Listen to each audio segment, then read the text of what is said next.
All right, welcome back, everyone. It's lovely to have you all here as always. Lovely to see you. And let's begin by going straight into the superpower state. So take a deep breath and either close your eyes or leave them open, whichever you prefer. And go into your superpower state, however you normally do that. So by repeating your word or phrase, or using your anchor, or by focusing on your subject and everything you love and appreciate about them. Good job. And start to feel your heart opening, your chest expanding, as that light, that energy, that power shines out from you.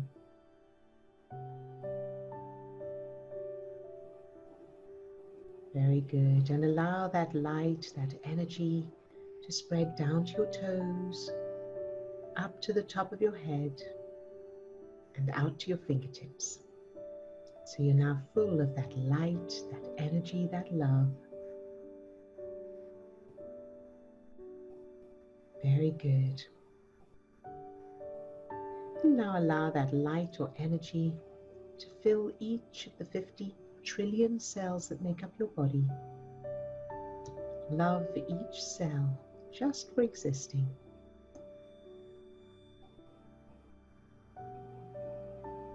Very, very good. And now allow that light or energy to fill the little you, yourself as a child, any age. Loving that little you, just for existing exactly as they are. Perfect exactly as they are. Very, very good. And as you fill that little you with that light, that energy, that power, and you feel that love for that little you, feel that love, that light, that energy, that power coming back to you from that little you. So feel that connection of light, energy, and love between your heart and that little you, and it's a two-way thing. Very, very good. And now allow that light or energy to fill everyone who's on the call today. All those who are on camera, all those who are off camera today. Love each one just for existing. Very, very good. All right, you can open your eyes if you have them closed, and let's check in with each person. So, Ildiko, you're the first one up on my screen. How are you today? Hi. Thank you. I'm good. Good. Yeah, I feel much better than yesterday.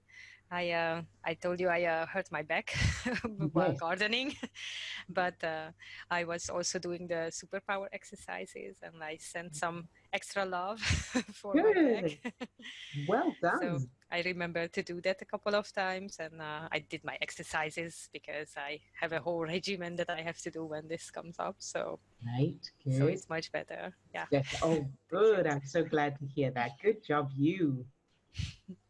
Good. Yeah, and I'm at the third level now, so I'm at expert. Very good. And This that's is my the yeah. superpower course, right? Yeah. Yes, my last day as an expert. So from Good. tomorrow, I'm gonna be a master. How exciting. And how's it gone for you so far? So now that you've reached this last day of expert, do you feel that you've managed um, Yes, to do yes, it absolutely. It's correct? at the beginning I was a bit hesitant, I think, but yeah, I mean, probably I wanted everything to happen like a magic wand and then it's done. But that's not how things work. So you have to learn everything and practice. And yeah, okay. Some of us have a magic wand. I still have to get mine. Yes. But I think it's getting better and better. And what we were also talking about one of these last sessions that when I got impatient or or angry during these last couple of days, then I could really like observe myself being angry or impatient, and then taking a deep breath and just remove myself and say, okay, keep your calm and just, you know, react like a normal person before blowing up in the face of everyone around you. So that really is a big difference, I think. I mean, Yay. yeah. So I do have feelings. That's for sure. I have feelings. Sometimes they blow up, but these last couple of days were much better than before. Oh, I'm so glad. Well done, Ildiko. And I'm so proud of you. Thank Very, you. very good. I'm proud of you for doing it because, you know, it's like physical exercise, like getting physically fit. You know, a lot of people want to be physically fit, but they don't want to do the action. They don't want to do the exercises or the workouts or whatever. So, and this is the same. And so I always have great respect and admiration for those who do take the action and do what it takes. So good job, you. Thank you. Well, I think that with this or with physical exercises, the key is to find what works for you. Because for me, I tried for years all kinds of stuff and gyms and whatnot, and nothing really stuck. And then I started skating, ice skating, and it was like a bulb went up. Like, yes, this is it. This is what I want to do. I mean, I'm really crappy at it, but I just love it. It lights up from inside. The whole world can go to hell. I don't care. It's just the ice and me. And I think this is also something that this exercise works so well for me. Fantastic. And you're absolutely right. It is about finding something that connects with you and that you love. Yeah, and like for a lot of people, for physical exercise, sometimes it's dancing rather than running and working out. And exactly. So you're right. And ice skating, that's lovely. I love that idea. Yes. I wonder if we have an ice rink here, Steve. We must have a look and see. Because I used to love, I can skate, but I can't stop. So I just go until I hit something. But I haven't done it for a long time. So. But it is beautiful, and we always have music on, and I mean, there are people who are obviously very good at it, and it's always a pleasure to see them going. So I love that. Very good. And you're right, this is the same. It's finding what works for you, that you look forward to it and you enjoy it, rather than it being a task and something you have to force yourself to do. So thank you for sharing that insight, Ildiko. That's going to help a lot of people as well. Good job, you. Yay. Sure. I'm gonna tag in. I just want to back up for a second. When you were talking about the feelings and that impatience and whatever else, you know, may be there for you, when you notice the feeling rising. So yes, it's taking a step back from it, but in your mind, see if you can imagine saying the words, I see you, I hear you, I feel you, I love you. So you're actually creating that relationship where you're sending unconditional love to that feeling in the moment. So it's more than just taking a deep breath and that feeling of like, okay, I'll get through this, or, you know, I've got to endure this. You actually want to be in that place. And, you know, as a mother, that, you know, sometimes, the children just act up, and you know what, you're just going to be there with them until with whatever is in the moment. So you're sending that unconditional love to that feeling in the moment. So it's another little, I think it's the next step for you for like dealing with that feeling. Yeah, so kind of understanding myself that I'm about to explode. Well, it's not you that is exploding. It's not even me, right? It's just that it's just that feeling. It's whatever is there. So it's that moment of separation and recognizing I am not the feeling. This is what I'm experiencing right now. Yeah. So it's not, if your son or your daughter comes running in and they're about to explode, you wouldn't say, I'm about to explode. You would be able to recognize, oh, this one's about to blow. Yeah, exactly. What can I do in the moment to make them feel a little bit better? So that's the kind of that relationship that you want to have with that feeling as it's arising as well. All right. Thank you. I'm going to write it up quickly. Yeah. Awesome. That's great. Thank you, Steve. That's really good. Very good advice there. All right, and now over to Lisa. Hi, Lisa. How are you Uh, today? oh yeah, it's Wave Your Wand Wednesday. That's good. Very good.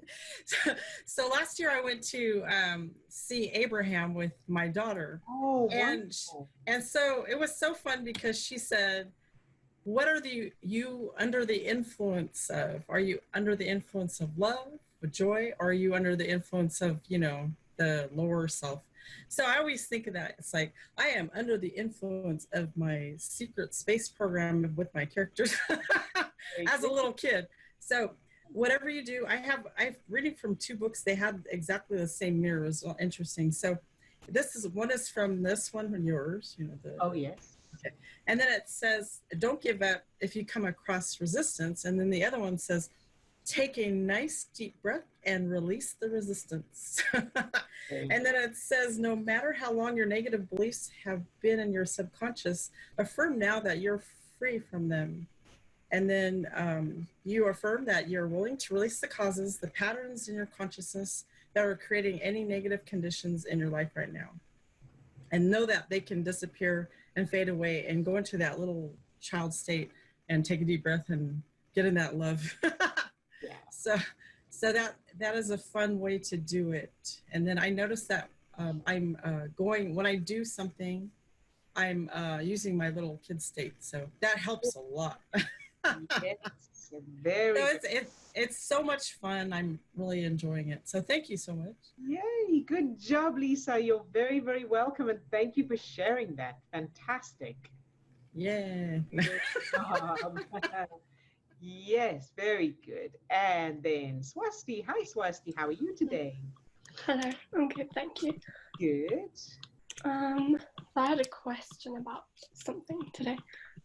So this thing of like too good to be true Yes. keeps like coming up. So one reference I did find was my grandma going like your one. You said there'll be tears at bedtime. My grandma was also used to say that, like, don't hurt yourself because you're laughing too much. Yes. But I know there are more. So I've changed that one, but I know there are more. So how do I create like a new one? So do I make it really good? Like my parents buying something really big for me, or I don't know what new memory to create.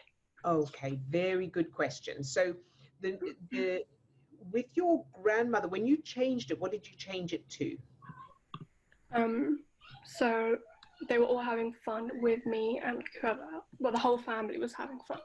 Oh. And then they take me to bed like happily instead of going, "Oh, stop laughing, stop something." Yeah. Okay, good. And so are they all giggling and laughing and okay, very good. Yeah, because one of the things I changed was laughing until you cry. So those are the tears of laughter. So if that helps as well.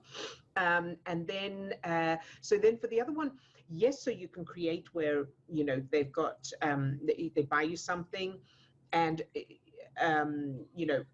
so you can create the scenario of it starts out like there's a big surprise, and then you enjoy the day, and then you go home and everything's wonderful, you have a lovely evening and you go to sleep.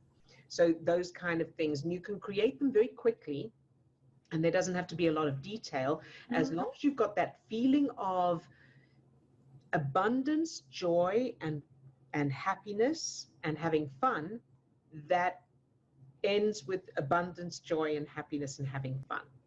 Okay. And so you can also, some other ideas are when you see you've had the lovely day, and you can add, it's not just buying you something, they could take you, they could get you like a pet, a puppy, a pony,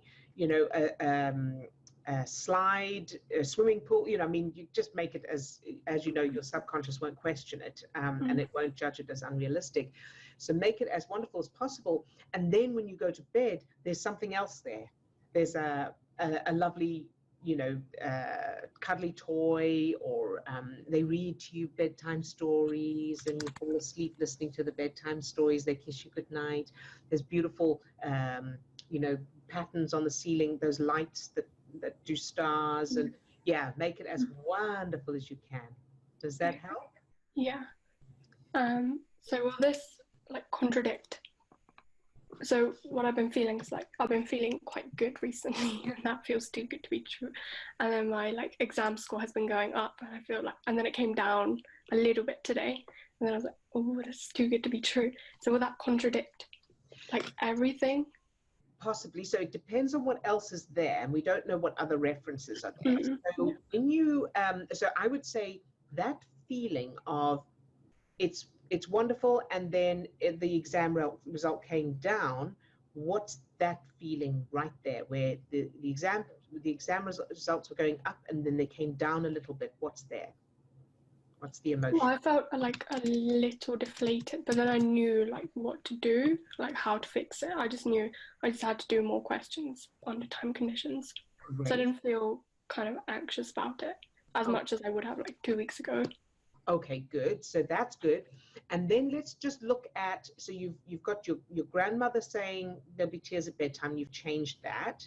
Mm-hmm. Now, anything else where either you experienced an uplift and then a letdown, or where somebody said something like that, like waiting for the other shoe to drop or anything like that?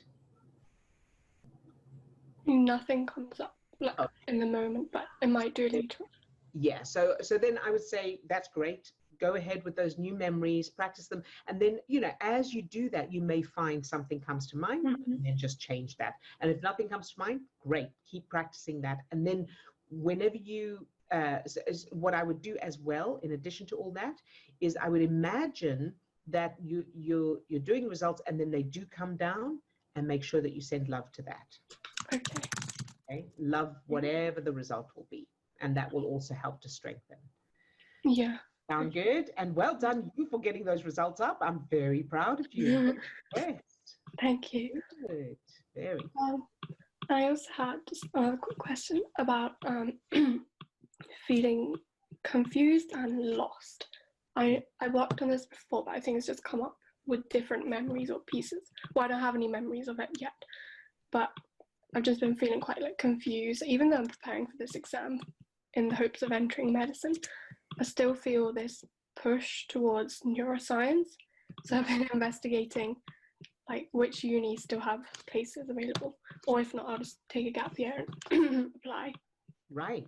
Good. But I don't have any references for that.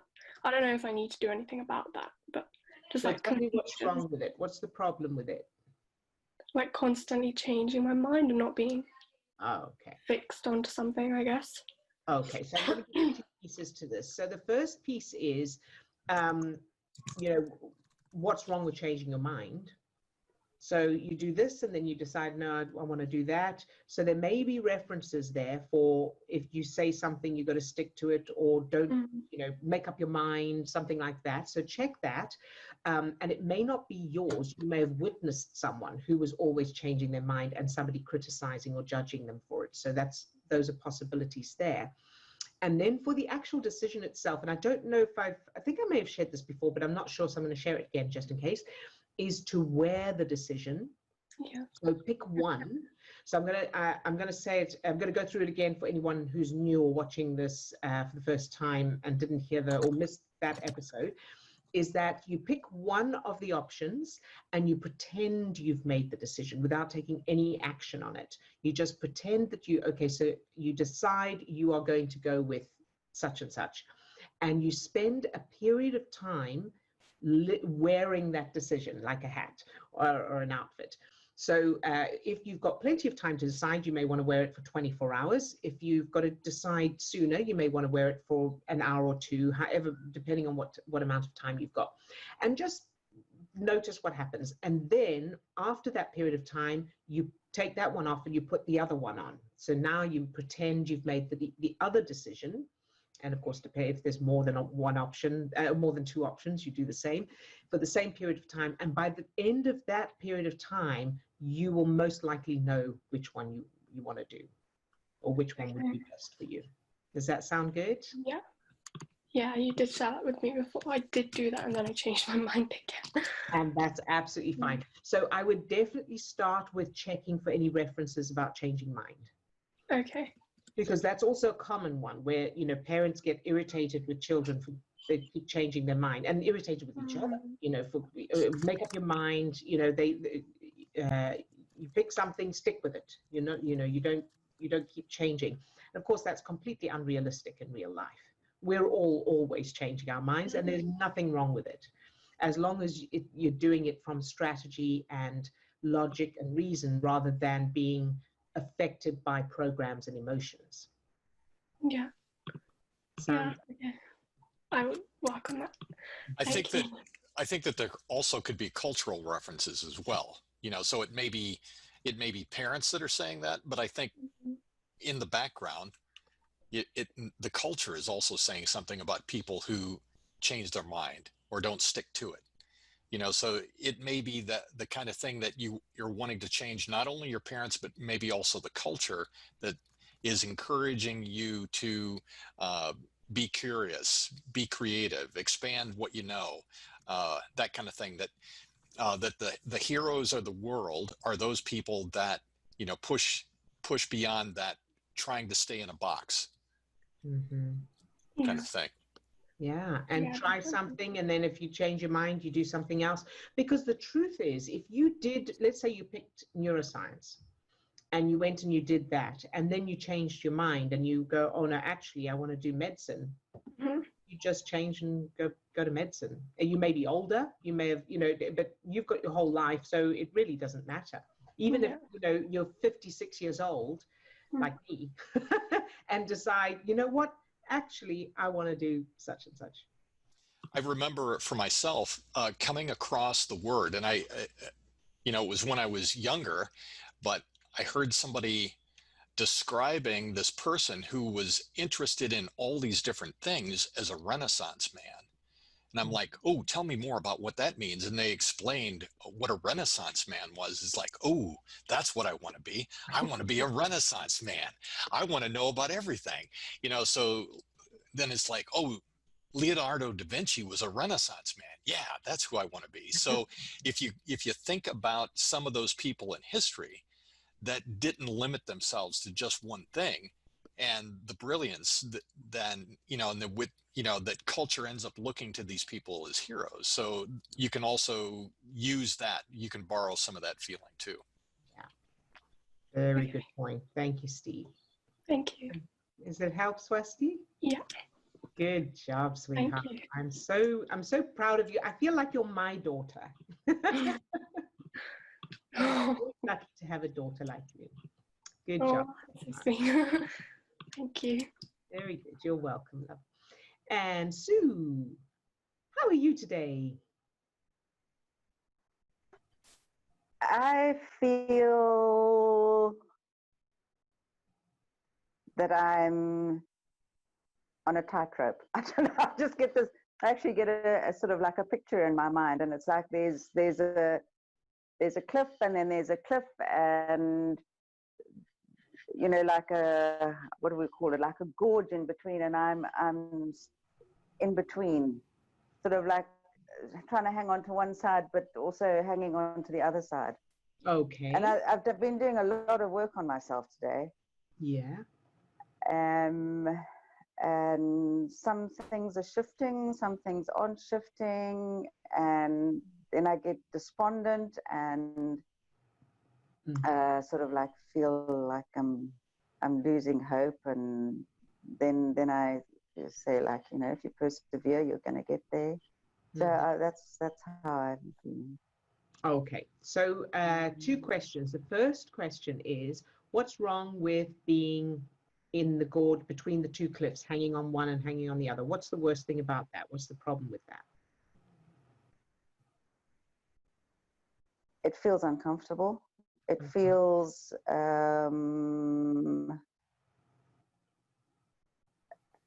it's scary. It's unsettling. It's insecure. It's sort of like nowhere. It's like a no man's land. All right. So we're going to come back to that. And now I want to ask you, when you say some things are shifting and some things aren't shifting, what's not shifting? What's causing this feeling of like there's no hope and it's not working, or whatever those emotions are there? I find that like changing memories, that like I worked for a long time on that thing with the doctor. Mm-hmm. And eventually that just spontaneously changed to that area of the room. Yeah. Was just like this. Suddenly there was a sort of like this sort of, how would you call it? Like these rope things that army people climb up for exercise or whatever. Yes. So, and yeah, obstacle kind of, but that rope, you know, with the whatever. And then so we, you know, like it was all fun thing, and then go over that, and then there's sort of like jungle on the other side, and then there's a secret door that takes you into this like really amazing place. So that was quite cool. Fantastic. And then another memory came up also in the same sort of house, and of me with a sore tummy and in the loo, which was fun. And so I just worked on that, and that just wasn't going away. And then I thought, like, oh, you know, like, why does it want to stay? What other references are there? Like, what is this about? And it's actually just come to me now that maybe I don't want to let it go, because I actually did used to get a bit of attention. Right. Well, that's a possibility. So let me just check with you how, when you say you worked on it and it didn't change, how are you working on it? What are you doing to change these memories? What's your I'm doing the, like, I will think about the memory, and then I'll go and I mean, this morning it was my cat. Yes. But her from, like, when her bum. Yes. When I say her bum, when her tail's up and her little stubby little legs and her little fluffy rear is just too cute. So that just gave me the giggles all the time whenever I thought of that. Very good. That's perfect. So I would just go, and then I'd look at the picture that it was still there, and then I'd look at her little rear view until I laughed. Good. And then I'd go back, and I had to do that a lot. Okay. So now when you say, when you went back to that picture and it's still there, is there any emotion when you go back to it? Because the picture may still be there. It's the emotions you want to bring down first. No, there's no emotion, but I don't want the picture there either. Yes, of course. Like, I don't have emotion about these things. It's the same as the picture on the loo. I don't have an emotion, but I also don't want the picture. Okay. Yes, of course. So we just want to make sure there's no emotion. Okay. So now, just give me the picture, just briefly, what's there? How do you know it's there, that picture? The picture that won't change. Well, it's changed a little bit, because now there's a huge big tree in that bathroom. Okay, good. A massive tree. And very good. So what would you like that picture to change to? What's the well, I actually don't even want to see it anymore. Okay. What are you going to replace it with? You want to replace it, right? Well, the one thing I tried to replace it with was with that door actually also, like, took you into this sort of like courtyard where there was this massive tree, but it didn't stick. The walls were still there. So is this a picture of you on the loo? No, I'm not on the loo anymore. Okay, what's happening in that picture? That the loo is still there, and it's an association, and there's like a connection. So see if you can do this. Instead of a loo, it's the most beautiful, comfy armchair. And there's a stack of books or comics or whatever you would love, and you can curl up in that armchair and read and watch or look at the comic or or a tablet, whatever would be fun, to sit in a beautiful, big, comfy armchair and recreational and relaxing.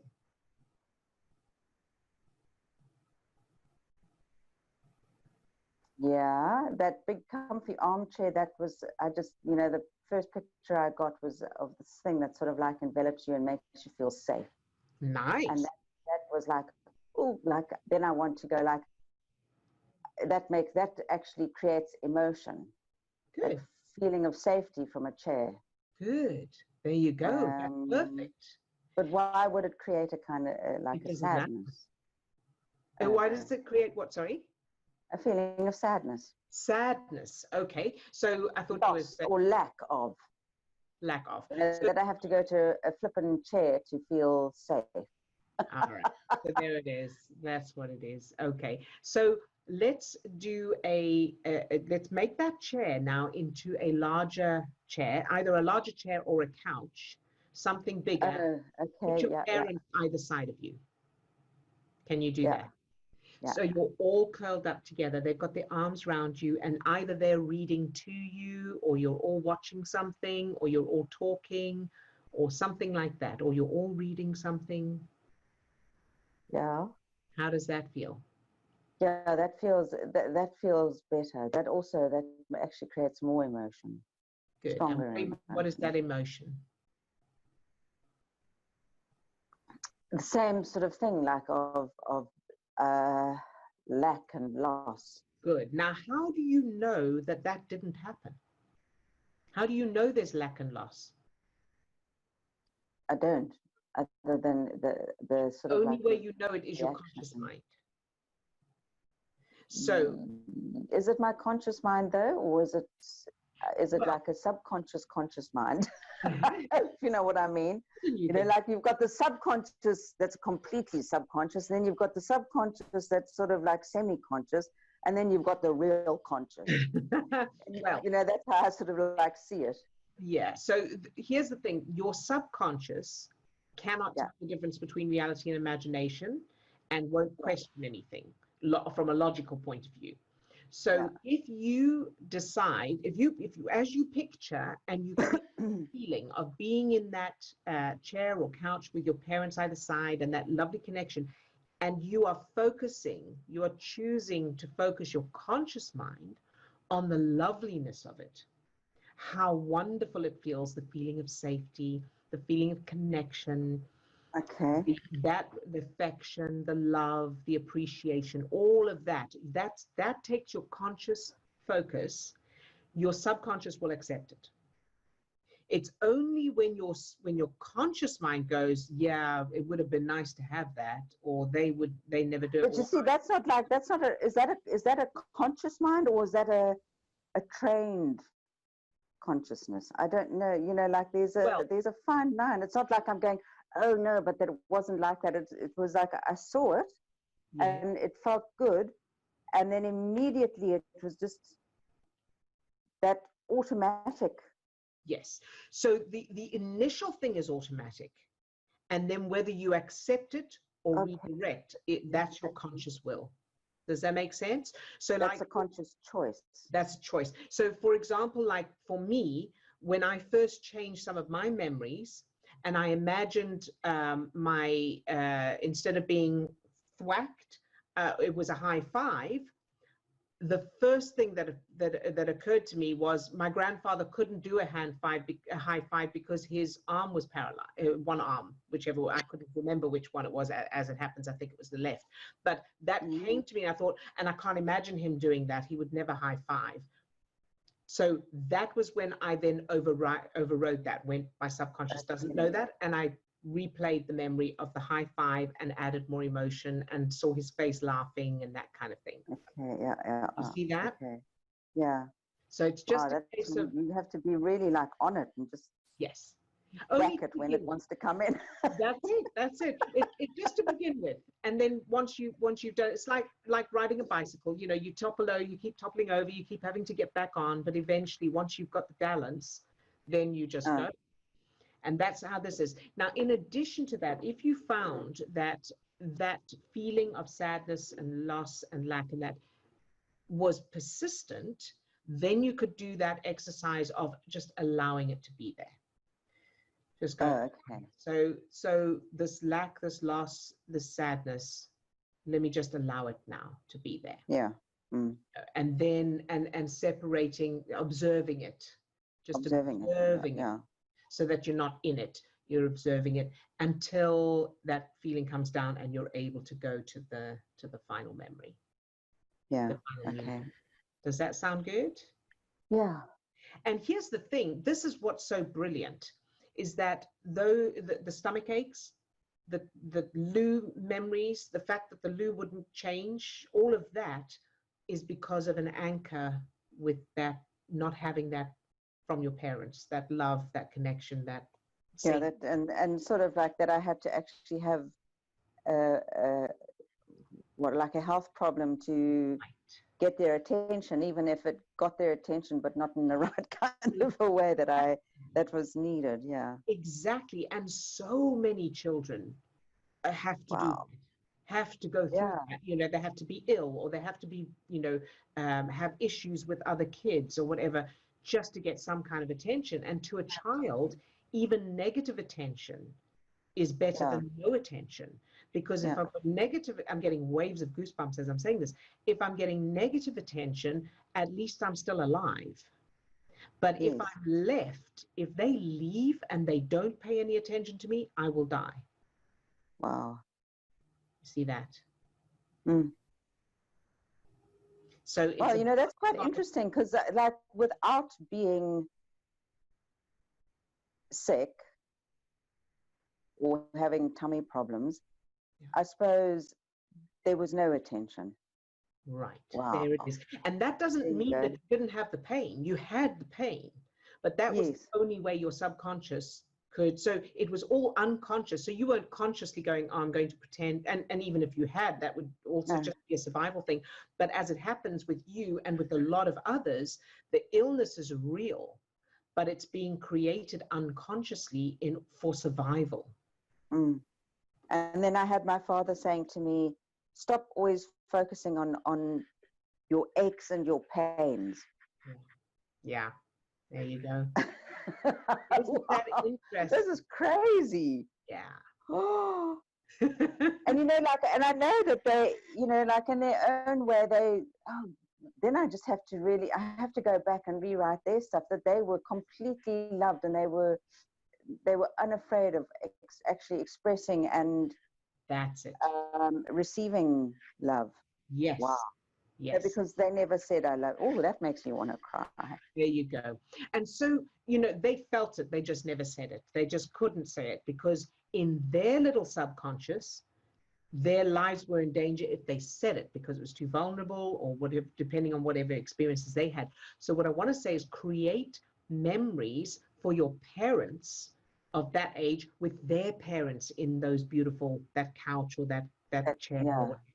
Oh my word, yeah, that lots can happen in that place. Yes. Because the big tree is there too, and it's like this, and even though it has walls around, it's just really beautiful and lush. Fantastic, good job. And this will be huge, you know, in connection to other things in your life that you won't even know are connected. Yeah.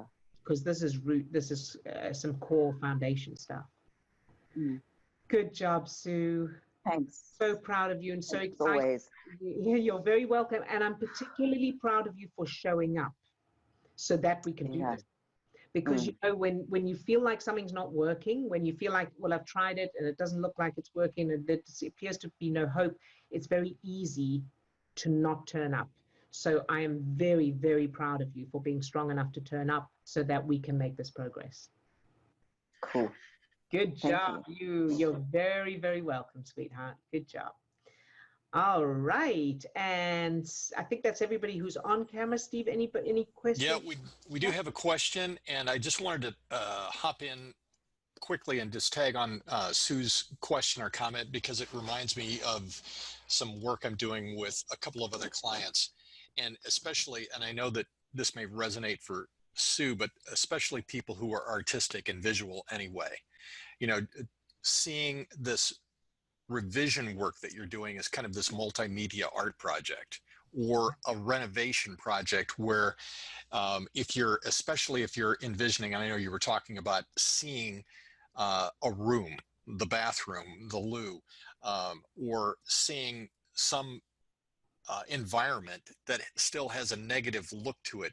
If you can see that as a renovation project and you're going in and doing the interior design work, sometimes a stepping stone may be actually seeing yourself taking a sledgehammer to the old memory so that you can put up a new wall or whatever. So you're engaging your memory, or you're engaging your imagination in creatively recreating that space. That's a good idea. I like that. Yeah. And on to the question, how do you deal with regret in combination with guilt? I have certain memories where I wish I did something, but I didn't. And going back and forth to bring down the regret doesn't work. Can I instead change it to where I did do whatever I wanted to do, or am I missing something? So that's a great question. Very, very good. And I would say, and of course, it's going to depend on the individual and the details in that. But what I would do there is do a stepping stone where you did whatever it was, and then you were able to correct whatever it is. So you were able to undo it or make amends or whatever.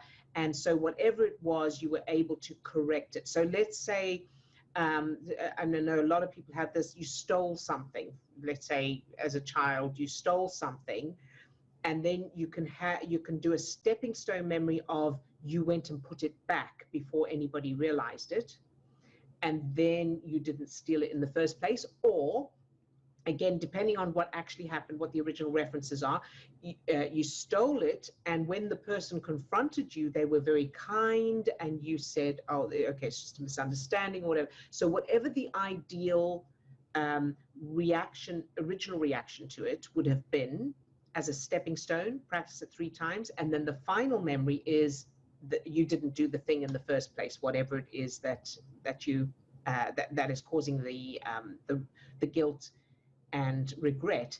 And make sure that you also add in new memories with whoever it was that was affected by it, where you've got that connection, that love, that joy, that fun, that affection, whatever that is as well, to add extra positive and powerful, empowering references. So I hope that helps. If not, let me know. Hi. Hi.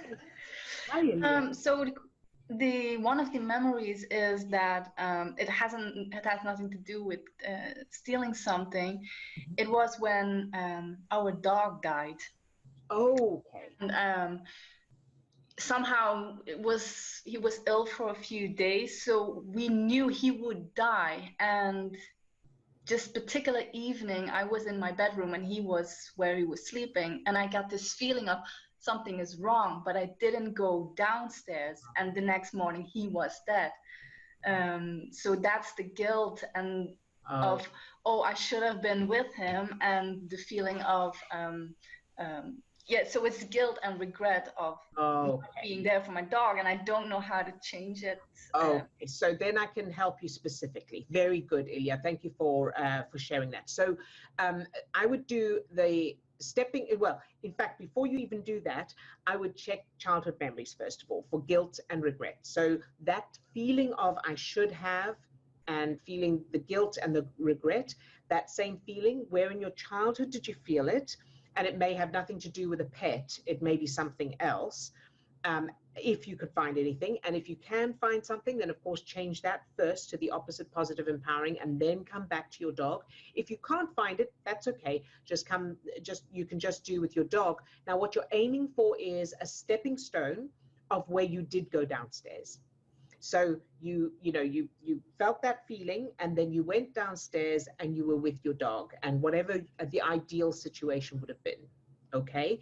And then the final memory, so you practice that 3 times, and then the final memory is your dog is on the bed with you and never died. Okay.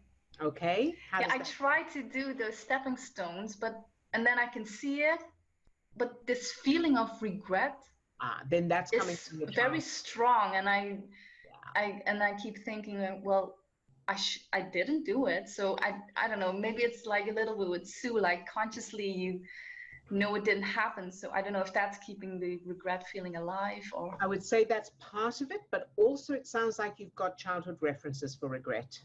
Okay. Anything come to mind? There comes something to mind, but I did work on it a lot and I changed it, but maybe I'm just missing a piece. in the so memory. maybe there's a little anchor there, or maybe something that is being held in place, or a piece that you haven't seen before. So I would say when you think of that, and you don't need to give any details, but right now when you think of that memory, is there anything left of the old memory, or is it all the new memory right now? Well, actually, it is the feeling that comes back again.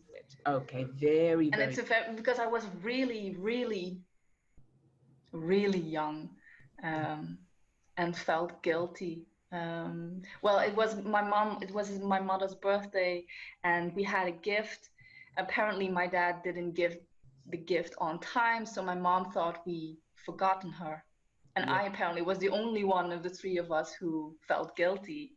I remember that from working with you. So what is the new memory now when you think of it? When you think of that memory, so I know you've got the regret there, but and the guilt, what memory is there? What else is there?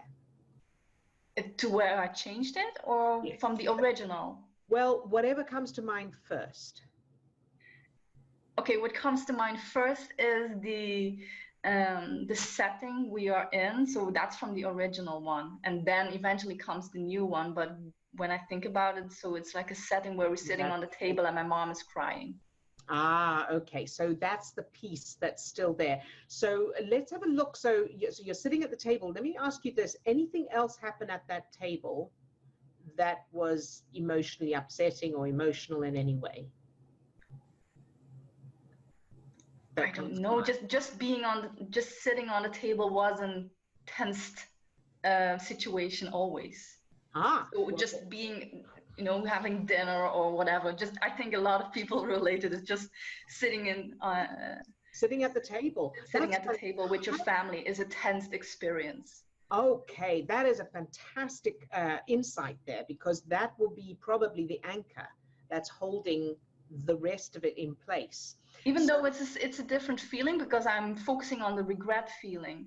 That's okay. So the fact that the table, so you're focusing on the regret feeling, but the fact that it's sitting at the table that is the issue, with your mum crying, as opposed to the gift or the rest of the scene, that, the fact that you mentioned the table indicates to me the table is an anchor. So let's have a look at that table. Can you change that table to something so that either you always played games there, so Monopoly or other board games, something like that? Can you imagine your whole family sitting around playing games at that table? I can. Good. Okay. So that, I would see what you can do with that. Keep practicing that. So you can have details of the games if you want or not, doesn't matter, but have everybody playing games and laughing and chatting and teasing each other about the games, that kind of thing. Make that really, really strong, and do that first.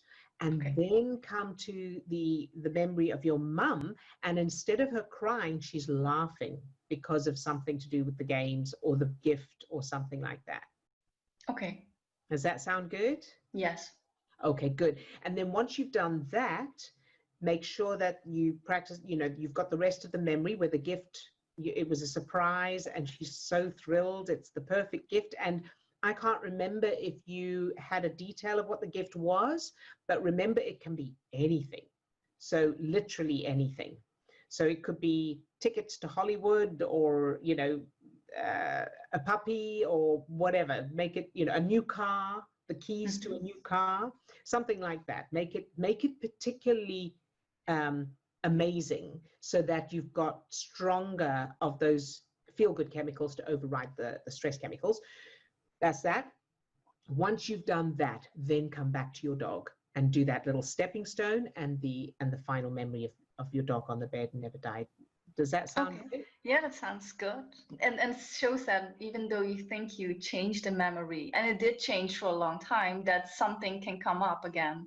Absolutely, because it's probably something, and probably more than one, from other experiences of sitting at that table. So it's not, it just happens to be tied to that memory of the gift. So the table is like the connector that's holding that in place. So I think of it as an anchor that's holding the ship. So the ship is pretty much ready to go, but there's just one little anchor that's holding it in place. So you just need to lift that and then the ship can go. Yeah. And with the other memory I have, it's also something that I also feel regret about it. And I keep thinking I can change it, but the regret also, but it may be connected to this memory, but I keep feeling more like my life would have been different and better if I did do what I wanted to do. Is that something that I need to write? Because I have written do justice letters about it to my parents. Should I do it in a different way? I don't know, because this seems a little bit stuck as well. It has to do with a boy I liked when I was a teenager, and my parents were very not a fan of it.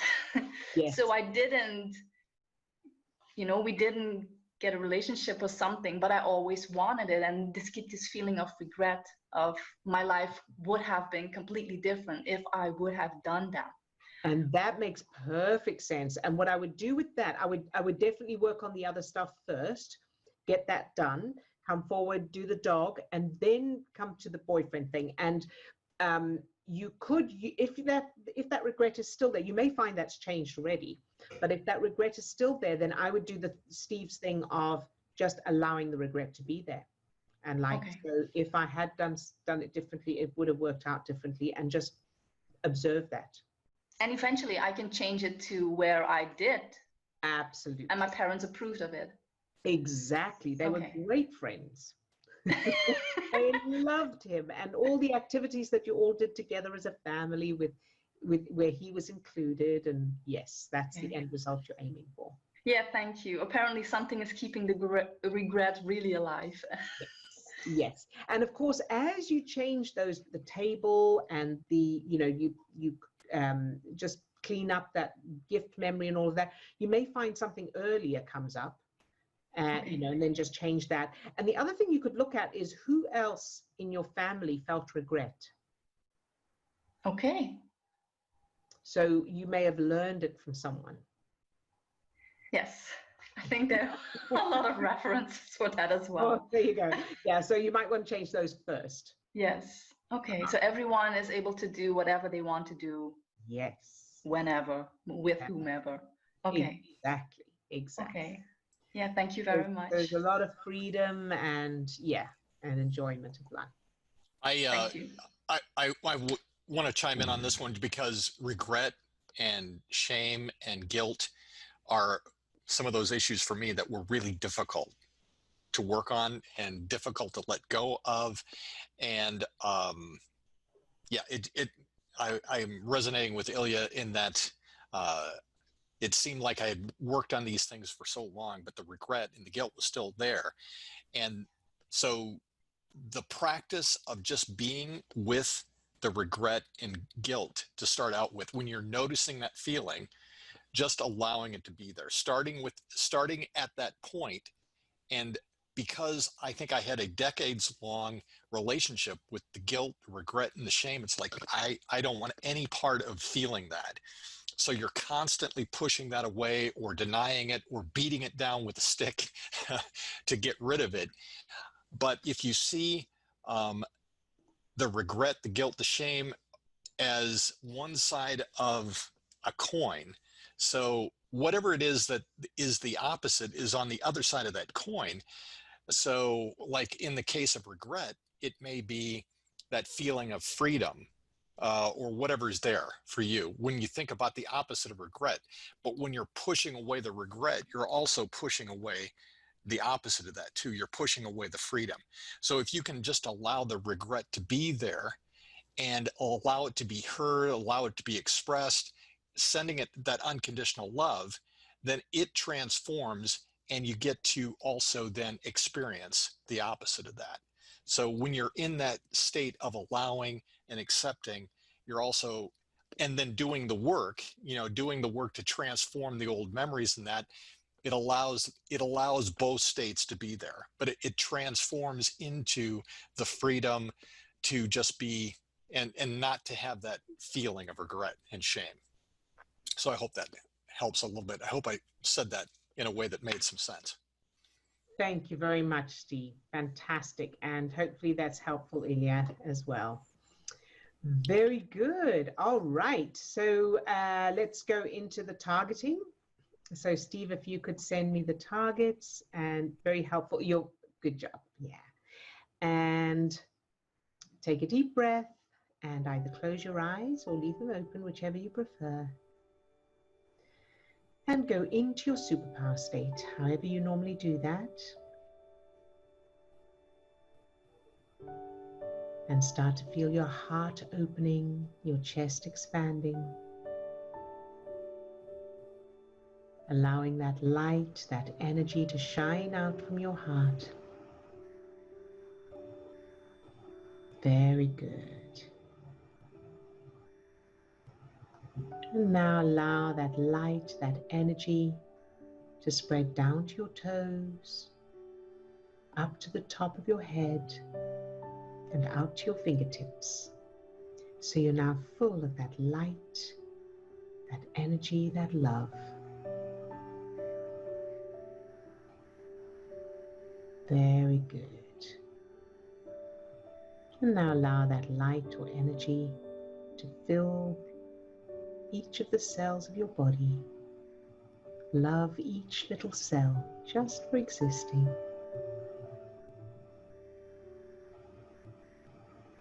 Good job.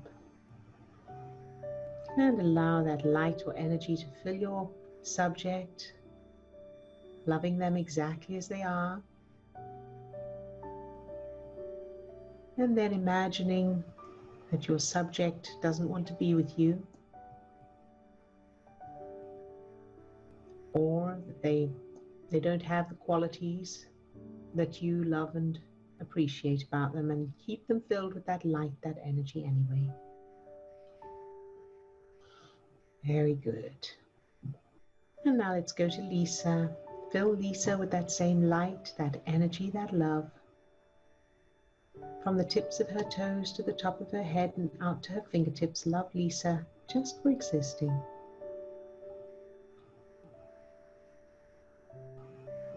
Very good. And allow that light, that energy to overflow from Lisa and fill everyone's outcomes. Whether they're excellent or not, love them all exactly as they are, whatever results, whatever outcomes. Love it all anyway, exactly as it is, shining that light into any darkness. Very good. And now to Idliko. Fill Idliko with that same light, that energy, that love. From the tips of her toes to the top of her head and out to her fingertips. Love Idliko just for existing. Good job. And allow that light, that energy to overflow from Idliko and fill the researchers and the doctors who are fighting against COVID-19. Fill all of them with that light, that energy, that love, no matter what, and whatever the results, shining that light into any darkness, whatever the outcomes, loving it all exactly as it is, loving them exactly as they are. And now allow that light, that energy to fill Ildiko's parents in Hungary.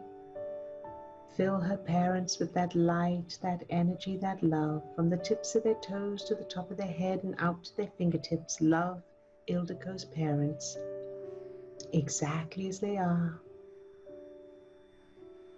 shining that light. Very, very good. And whether she gets to see them soon or not, love it all anyway, shining that light into any darkness. Good job. And now to Swasti. Fill Swasti with that same light, that energy, from the tips of her toes to the top of her head and out to her fingertips. Love Swasti just for existing. Very good. and allow that light, that energy to fill Swasti's exam results, the IQ exam results, and the preparation for the exam. Fill it all, this light, this energy, this love, no matter what.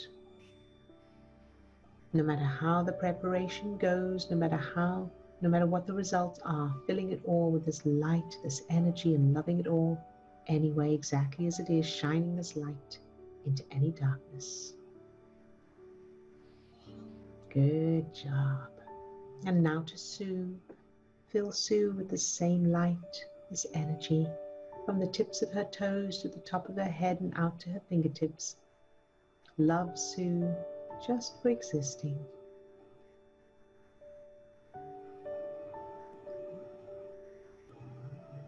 Very good. And now to Carrie. Fill Carrie with that same light, that energy, from the tips of her toes to the top of her head and out to her fingertips. Love Carrie just for existing.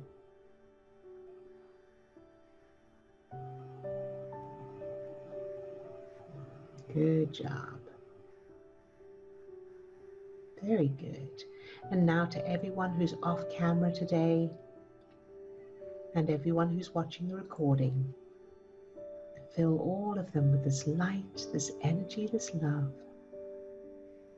Loving each one just for existing, no matter what. Exactly as they are, shining light into any darkness. Very, very good. And now think of yourself later today. Fill that version of you, no matter what you'll be doing or seeing or experiencing or feeling. Love that version of you with the same light, this energy, exactly as you are, no matter what. Shining the light into any darkness. Good job. Very good. And now pick a target, any target from your life or from the world, a person, experience, event, circumstance that triggers you, and send love to that. Send this light, this energy, fill it with this light, this energy exactly as it is without needing it to change. Shining the light into any darkness, pure, unconditional love.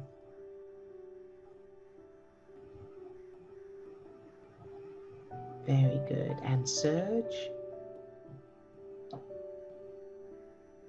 Very good. And surge again. Good job. And now open your heart even more and receive the love from everyone else. Feel that two-way connection of unconditional love between everyone here.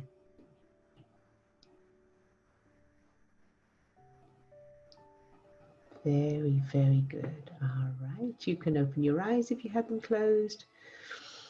And any comments or questions before we go? And we will see you all tomorrow, of course, again. Same time, same place. You're very welcome, everybody. Graag gedaan, Ilya. Very good. Good job, everyone. Bye-bye now. See you tomorrow.